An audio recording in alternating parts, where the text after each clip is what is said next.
Hey everybody, how's it going? Welcome to episode number 400 of NoDQ&A video right here on NoDQ.com and the YouTube channel, as it's been now for the past 400 videos. Thank you for checking out today's video, and if you're watching for the first time, I hope you enjoy it. Got a lot of questions here from spring.me/AaronRift, and as I do every 25 videos, this will be an extended edition of NoDQ&A video. So let's get going here. Get your popcorn ready. Here we go. First one today comes from MMA Mike 0. Been that there were some talks of a DX reunion, and the way the storylines have been building up for CM Punk and Daniel Bryan against the Authority, could you see them teaming up to take on DX at WrestleMania 30? There's been a lot of speculation about Shawn Michaels and what his role will be at WrestleMania, if anything. There's been the speculation that DX will be headlining the 2014 WWE Hall of Fame, so perhaps this is going to lead to something. We've seen Shawn Michaels getting involved in the storylines in recent months. He cost Daniel Bryan the match at Hell in a Cell. We saw the angle on Raw last week where CM Punk decked Triple H in the face, and then Shawn Michaels gave CM Punk the super kick. So it's definitely interesting to see where all this is going. Is Shawn Michaels going to come out of retirement? And if he does, what match is he going to be in? Is he going to face Daniel Bryan one-on-one? Is he going to face CM Punk? Or is DX, fresh off their Hall of Fame induction, going to team up one last time to take on CM Punk and Daniel Bryan? All this is very much up in the air right now. And by all accounts, Shawn Michaels is happily retired and has no plans to get back into the ring. But as we know in the wrestling business, never say never, and nobody really retires from wrestling. How many retirements did Terry Funk have, and he ended up coming back? Same thing with Ric Flair, and so many other names have had retirement matches over the years and then ended up coming back. So anything can happen. I know some people would feel that it's best that Shawn Michaels stays retired and holds his end of the stipulation from WrestleMania. But, you know, I could see Shawn Michaels coming back and doing one more match. And if he's going to do it, he might as well do it at WrestleMania 30. It makes sense, the milestone event. And especially if DX is going into the Hall of Fame, I think that would be the perfect storyline for him to come back. And a lot of fans really want to see Shawn Michaels come back and do one more match with CM Punk and Daniel Bryan. So time will tell if that's the direction WWE's going in, but it's certainly weird that they would be teasing something and then not delivering on it. All right, this next one comes from X Modest to the Top. Hey Aaron, love the show and congrats on 400. Thank you for that. If the Hardys decided to finish their careers in WWE, would you want to see them as singles competitors or as a team, and against who? Greetings from Louisiana. Well, even though Jeff Hardy's been doing really well on his own as a singles competitor, I think from a nostalgic point of view, I think that you're best off having the Hardy Boys together as a tag team. You can induct them into the Hall of Fame, and then they can come back and maybe have one more match or even one more run. I think there's still a possibility of that happening, by the way. But if the Hardy Boys were to return to WWE, I would love to see them in there with Cody Rhodes and Goldust. I think that would be my top pick. Brothers versus brothers at WrestleMania. That would be a great way for the Hardy Boys to come back and have at least one more big match. And by the way, I think the chances of it happening are pretty good. There's definitely been the speculation, just like Shawn Michaels, there's the rumors that Jeff Hardy will come back to WWE when his TNA deal is up.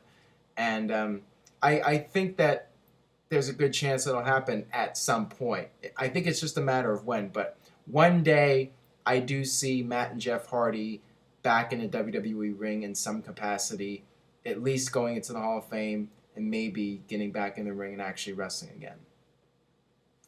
All right, this one comes from Kano91. What did you think of Jerry Lawler taking selfies at ringside? I found that it was just a bit of lighthearted fun and thought it was entertaining. To be honest, I didn't even know he did this because I fast-forwarded through parts of Raw, and I wasn't even aware that he took a selfie. So for anybody complaining about it, I mean, it's not that big of a deal, and I think it was something that was pretty easy to miss. I know some people think that the announcer should be focused on the in-ring action 100% of the time and not having fun at ringside. I don't think it's that big of a deal. I think people that were upset about it are overreacting. It sounds like it was funny, and I feel bad I missed it. All right, this one comes from Baller W Shades. Hey Aaron, do you think we might see an Intercontinental and US title unification now that WWE is going ahead with the world title unification? I definitely see it as a possibility. I think that it's not really necessary to have two mid-card titles. Now, some people have commented saying that there should be more titles so the undercard wrestlers have something to fight for, and I do agree with that. What I would do is I would unify the Intercontinental and US titles and then maybe add a new title. I had this idea going back to NoDQ&AV of an interactive title where every match the fans get to determine either the participants or the match stipulation, or sometimes even both. I think that that would be something interesting for WWE to do, and let's face it, they're already doing all this interactive stuff, so why not make a championship based around the idea of fans getting to have a say in the types of matches that the title is defended in. So, I would be cool with them introducing a new title, doing something different, not necessarily bringing back like the Cruiserweight title or something, but something we haven't seen before. And then you would also have the IC title as a maybe an opening card title or something for the undercard guys to fight for. All right, this next one comes from Patrick D. Cullen. Hey Aaron, with the two belts now becoming one title, what will happen to the belts? As the WWE title is fairly new, I can't see them replacing it, and I see the World Heavyweight Championship being completely disregarded or discarded, which could be an end to a beautiful belt. Your thoughts? Well, that's definitely been the concern for a lot of people, that the big gold belt will be disappearing and it will be no more. But on Raw this week, Randy Orton came out with both championships, so at least for the time being, he's going to have both belts. And part of me thinks that there's still a possibility at some point WWE will separate the titles again and go back to how things were before. It's definitely too soon to introduce a brand new title design. They just debuted that new WWE title last year. So I'm not sure what direction they're going to go in with the belts, but I think at least for the time being, they'll just have both belts and, just see how things go. And if they decide to split the titles again, then, they can do that easily without having to make some sort of big announcement or something like that. All right, this one comes from Demented JRMY. Hey Aaron, do you think Halloween Havoc could be a good replacement for the October pay-per-view? With its name, it could appeal to older fans with some nostalgia and to kids with a whole Halloween theme. Or maybe, quote, borrow Holiday Havoc from NoDQ&AV. Hey, I mentioned NoDQ&AV earlier. Yeah, I think that if you were going to use a WCW pay-per-view name, there's a couple that I think would be really good for WWE. One of them being War Games, if you're going to have like a War Games themed match.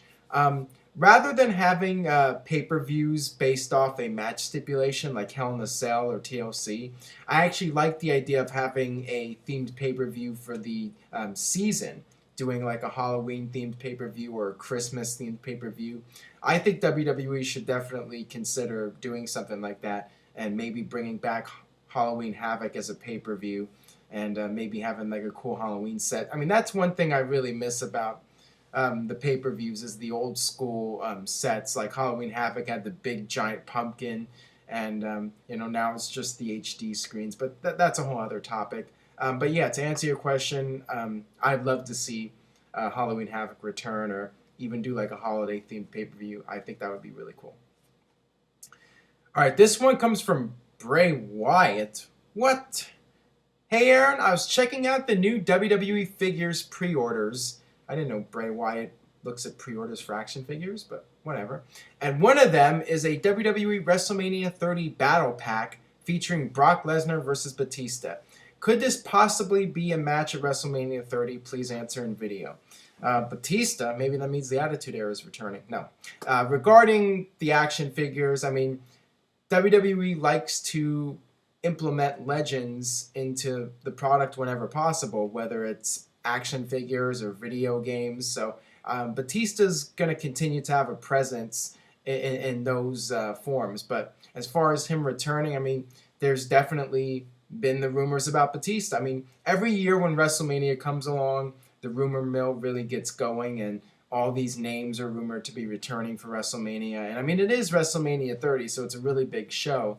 And there was an interview with Big E Langston. I guess he teased the idea of Batista returning. So anything's possible, but I think it's unlikely. I think if Batista was to return, they would do a different match. I mean, they could do Brock Lesnar versus Batista, but I still think we're getting Lesnar versus Undertaker at WrestleMania. That's just my gut feeling at this point.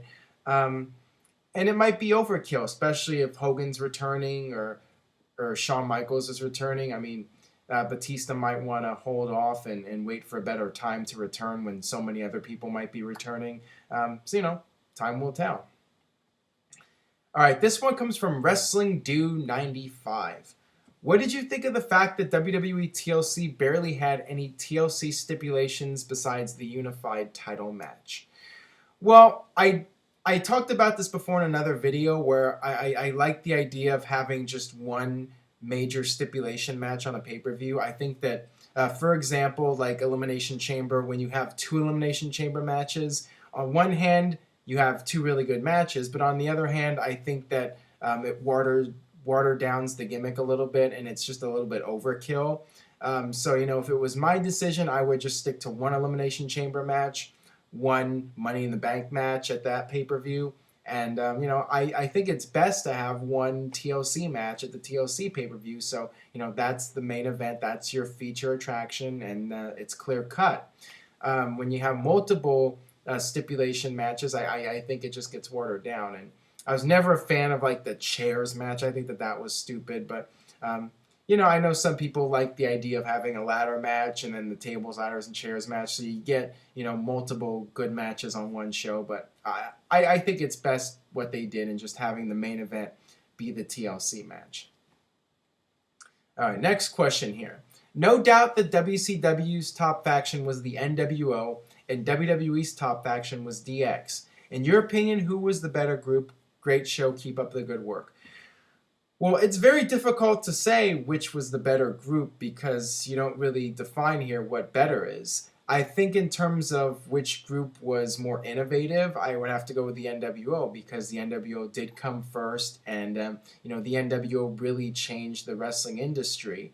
And DX was loosely based off the NWO, was basically an extension of it in a way. Shawn Michaels and Triple H close friends with Kevin Nash and Scott Hall and X-Pac, Six-Pac in the NWO. And DX, they just took it further. They really pushed the envelope that in ways that the NWO couldn't do because they were under the Ted Turner umbrella, and WCW could only do so many things to push the envelope.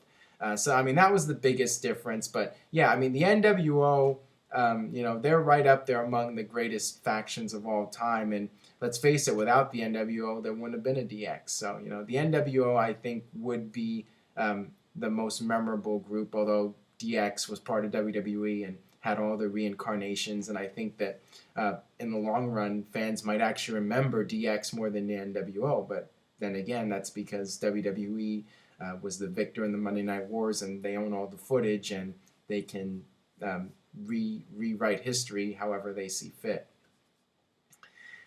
All right, this one comes from CPW1978. Thanks to NoDQ.com, I now read more wrestling than actually watch. Why do TNA heels always hold belts longer than faces? With the end of a chase, TNA fails putting the face over. That's a very good question, and honestly, I don't know why. TNA seems to have a pattern of how they do things. They always have to have a heel faction, and they always have to have a heel champion, and then the babyface wins the Bound for Glory series and then loses at the pay-per-view. I really don't know why TNA does these things.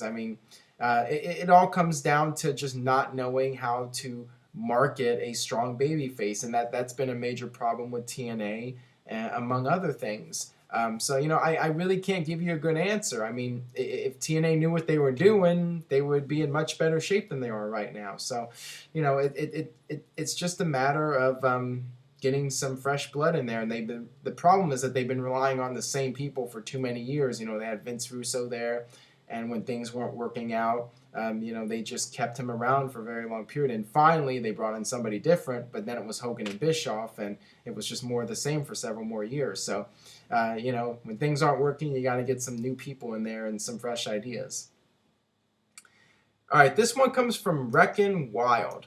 What do you think of the AJ Lee incident? Well, I wasn't there, so it's hard to be judgmental on AJ Lee. I mean, there's been various reports about what happened, and did she overreact?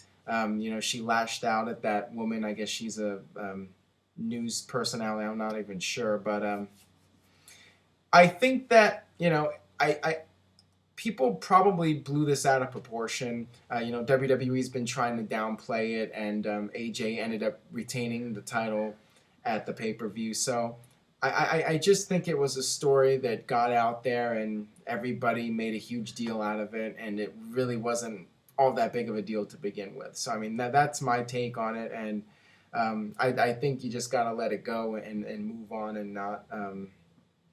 I mean, it was probably just a miscommunication. Apparently this woman called CM Punk an F face, and AJ Lee took offense to it, and she didn't know that this woman was just being sarcastic. So I mean, it just sounds like a typical miscommunication, perhaps blown out of proportion.